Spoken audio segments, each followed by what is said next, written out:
ህዝባዊ ተቃውሞዎች ዛሬም ተጠናክረው ቀጥለዋል። የጀዋር ትንቢት እያነጋገረ ነው። ይህን ፕሮግራም ለሚከታተሉ ማስተላለፈው መልእክት አለ።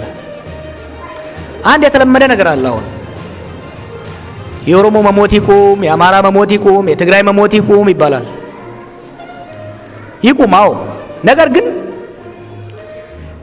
የኦሮሞ መሞት ቆሞ የአማራ መሞት ሊቀጥል አይችልም። የአማራ መሞት ቆሞ የትግራይ መሞት ሊቀጥል አይችልም። ጀዋር ኢትዮጵያ ውስጥ እየተንቀሳቀሰ ስላለው ትልቅ ሰይጣንም ያልተሰማ መረጃ አውጥቷል። ዝርዝሩን እናስደምጣችኋለን። የደቡብ ሱዳን ወራሪዎች የኢትዮጵያን የወርቅ ማውጫ ፋብሪካን መቆጣጠራቸውም ተሰምቷል። በብልጽግና ማዕከላዊ ኮሚቴ ስብሰባ ላይ የሚገኙት ጠቅላይ ሚኒስትር አብይ አህመድም ጥሪ አቅርበዋል። እስከ ፍጻሜው አብራችሁ እንድትቆዩ በአክብሮት እየጋበዝን ወደ ዝርዝሩ አለፍን።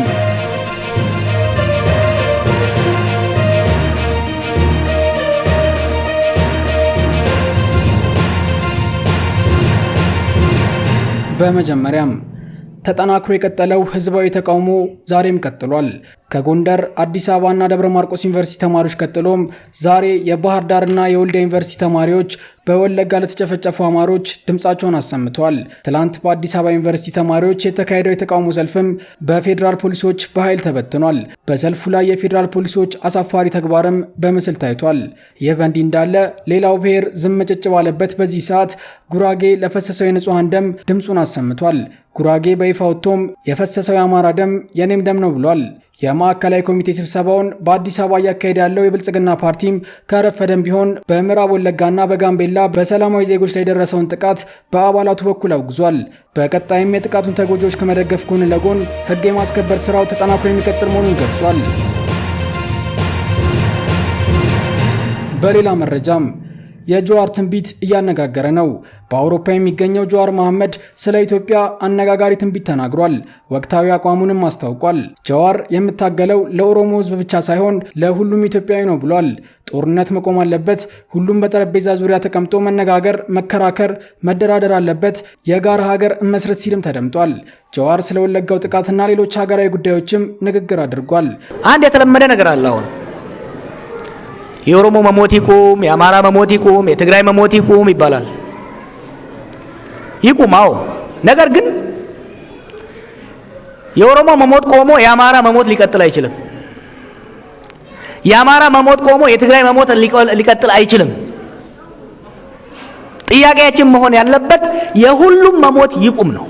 አንድ እሱ ነው። በሌላ ሰበር መረጃ የደቡብ ሱዳን ታጣቂዎች 150 ኪሎ ሜትር ወደ ኢትዮጵያ ገፍተው በመግባት የኢትዮጵያን የወርቅ ማውጫ ፋብሪካን ተቆጣጠሩ። በቅርቡ ራሱን የቻለ መንግስት እንዲሆን የተደረገው ደቡብ ምዕራብ ክልል እየተባለ የሚጠራው ክልል ነው በደቡብ ሱዳን ታጣቂዎች የተወረረው። ይህ አዲስ ክልል ከዓመት በፊት ነበር የደቡብ ሱዳን ሸማቂዎች 150 ኪሎ ሜትር የኢትዮጵያን መሬት ተቆጣጥረው የሰፈሩበት። ባለፈው ማክሰኞ ሌሊት ባደረጉት ውጊያም ከደቡብ 20 ኪሎ ሜትር ርቀት ላይ የሚገኘውን የሱሪ ወረዳን ሙሉ በሙሉ በመቆጣጠር የወርቅ ማምረቻ ቦታዎችን በቁጥጥራቸው ስር አድርገውታል። ከወራቶች በፊት የኦሮሚያ ክልል በሽመልስ አብዲሳ በኩል 100 ሚሊዮን ብር የሰጣቸው አዲሱ ክልል የተደራጀ በቂ የሆነ የልዩ ኃይል አቅም የሌለው በመሆኑ ምክንያት ነው ታጣቂዎቹ ወደ ኢትዮጵያ ገብተው የኢትዮጵያን መሬት የተቆጣጠሩት እየተባለ ነው። በውጊያውም 24 ሰዎች ሲሞቱ በሺ የሚቆጠሩ ነዋሪዎች ተፈናቅሏል። በኢትዮጵያ መንግስት በኩል ስለ ጉዳዩ እስካሁን ድረስ የተባለ ነገር የለም። በመጨረሻም ኢትዮጵያ ከነባር ችግሮቿ ተላቃ በተስፋ ጎዳና እንድትገሰግስ እየታገልን ነው ሲሉ ጠቅላይ ሚኒስትር አብይ አህመድ አስታወቁ። ባሳለፍነው አርብ ጠቅላይ ሚኒስትሩ በፌስቡክ ገጻቸው ላይ ሙስሊሙ ማህበረሰብ